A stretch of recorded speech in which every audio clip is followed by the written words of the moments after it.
Pero itandaan mo, mabilis magsawa ang isang digong pag ang tao tamad. Correct.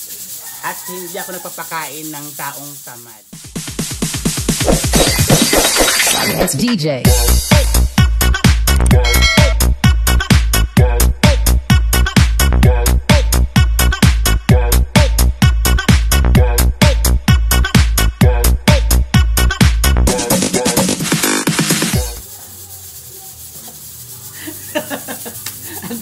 Ay, naka-video na ba yan? Yes.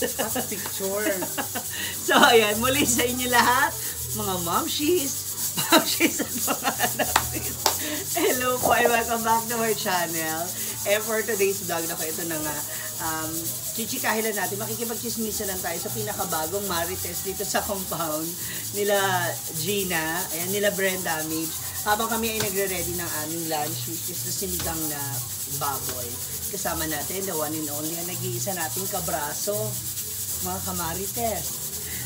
Mga ka-shoulder. Mga ka-shoulder. Ayan, Miss D is in the house na. Ayan. Hi. Pang ilang gabi mo na to? Two nights na. Parang 18, 19, 20 na ba tayo ngayon? Oo. So, meron, pang 2 nights niya na. So, dalawang gabi niya, ako, syempre hindi naman kami laging nauuhaw. Yes. Gabi-gabing banding at meron ka ng Siyempre, aside from banding, meron ding Tagayan. Yan. Kasi namin din namin yung Tagayan for 4 years. Oo, kasi halos doon ba nun? Sa dalawang pintuan nun sa examiner. Oo. Okay, going back dun sa examiner, nung nagpaalam ka na, ilang taong ka sa examiner? 2017 eh. 17 ka lang ba ron? Hindi, I think 16.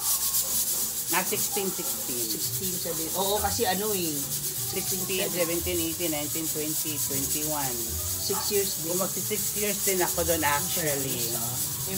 Okay. So, kasi doon, ang rate ng upa mo is, pwede ba natin mabanggit? 8.5. Nasa 8.5. Okay. So, ngayon dito kay Mia.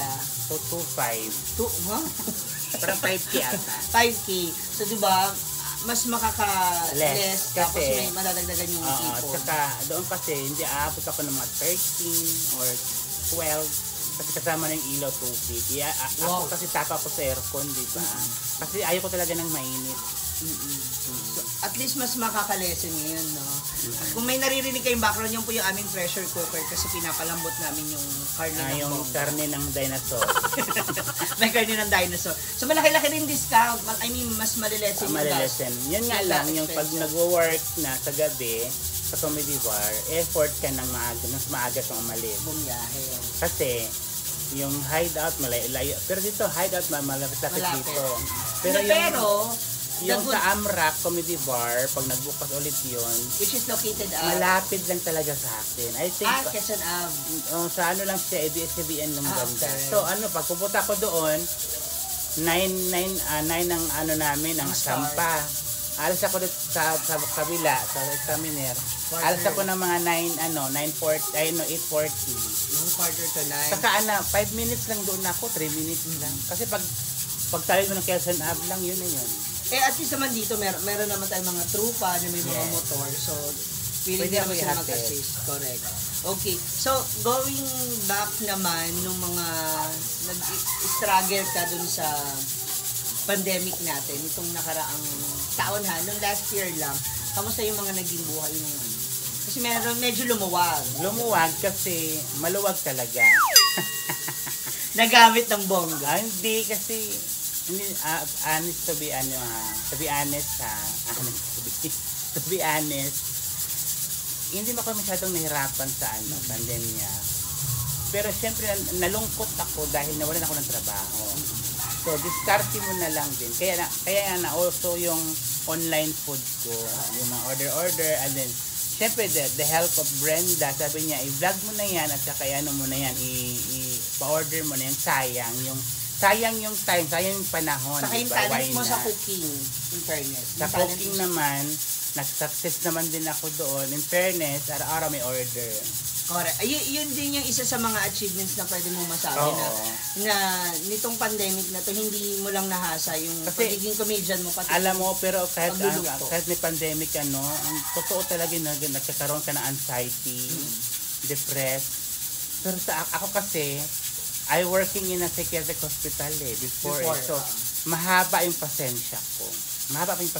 So, naggawa ako ng gumawa ko talaga ng paraan na pagkaabalahan mo at the same time pinagkakitaan mo. At nagawa ko naman yun. Dahil hindi ako basta-basta susuko sa ganun. Kaya sa lahat ng mga ka-shoulder at sprikitik, thank you sa mga suporta ninyo. Open pa rin yan ha, yung mga parinda ni Miss D. So makikita niyo yung sa kanyang menu, sa iyong page. Actually, ang dami talaga napipin. Miss D, kailan kayo ulit magluluto? Sabi ko, busy pa lang ako kasi kalilipat ko lang. So, i-arrange ko muna lahat. I fix all the things. I fix all. Alam niyo yung mga kalat-kalat? Yung mga kalat-kalat. Oo. Hindi, tsaka alam mo, mas napadali kasi yung paglilipat pag-aayos natin. Kasi mas marami tayo.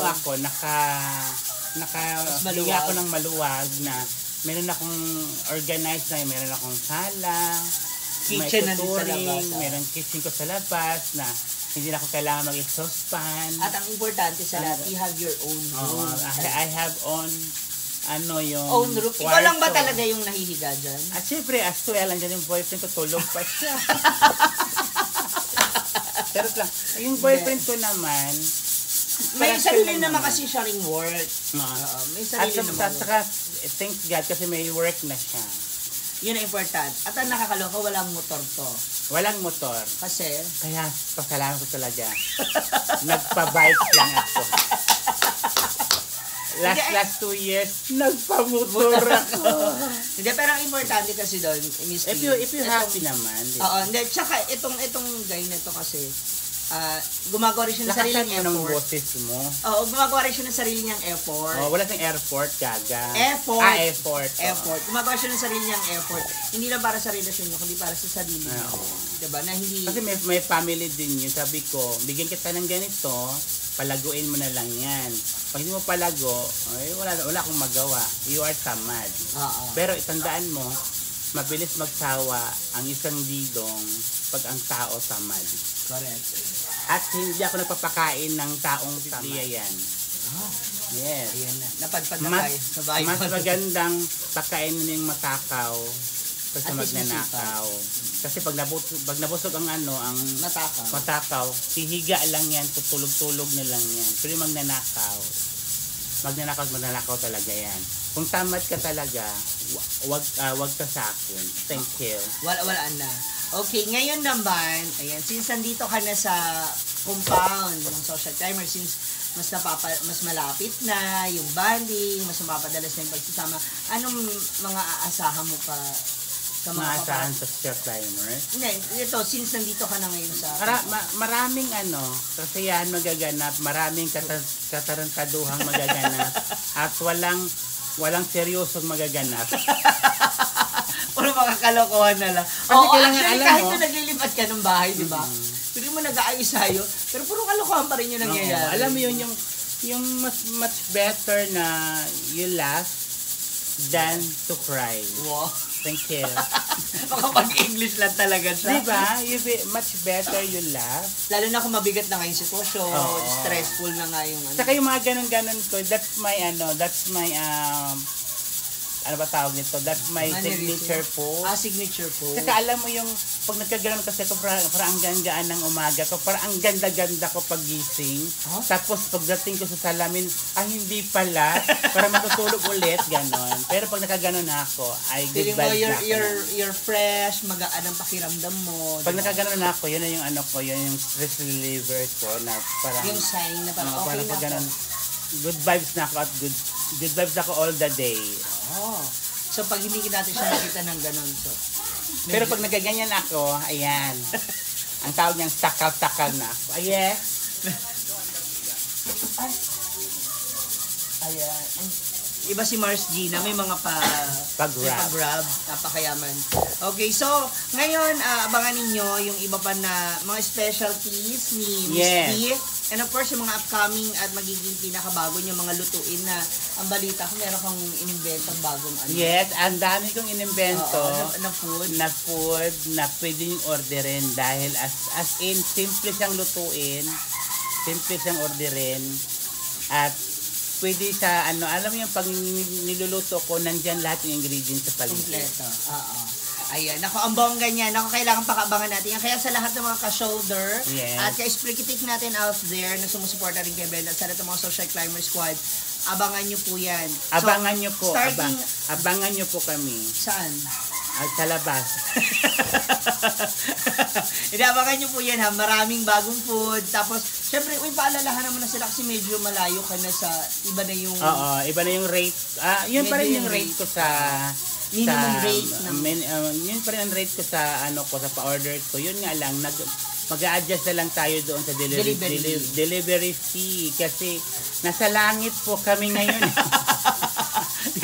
Di ba, liwanag? Tsaka, friend, kasi andito ka sa garden. Like, kasi doon sa inyo, paglabas mo kasi sa van, puro pader, hagdan, di ba? So, this time, medyo kakaiba ngayon. Kasi Nakakaluwag-luwag na talaga siya. At ito pa po, abangan nyo po ang pinakamaluwag sa amin. Hello mga kapabshi. Oy, hindi ha, may isa pa maganda to. Kasi yung pag nagba-barbecue ka dati, aakit ka pa sa rooftop. Oo, ngayon, Diyos ko, sa ilalim ako ng lupa, mag-iihaw. Yan, yung butas na yan. Papuntang ground yan. Hindi, mas maganda to, at least, mas mabilis yung mga access mo. And even the store, saka mas marami ka ng kasama dito. Aside kay Charlotte, tsaka kay kay Charmaine, at tsaka kay Chanel. Ayan. Ang taray ng grupo na yan. Mga sisi, ha? Ayan. Mga Disney Disney princess. Nahiya tuloy si Geneva sa kanya. Nahiya.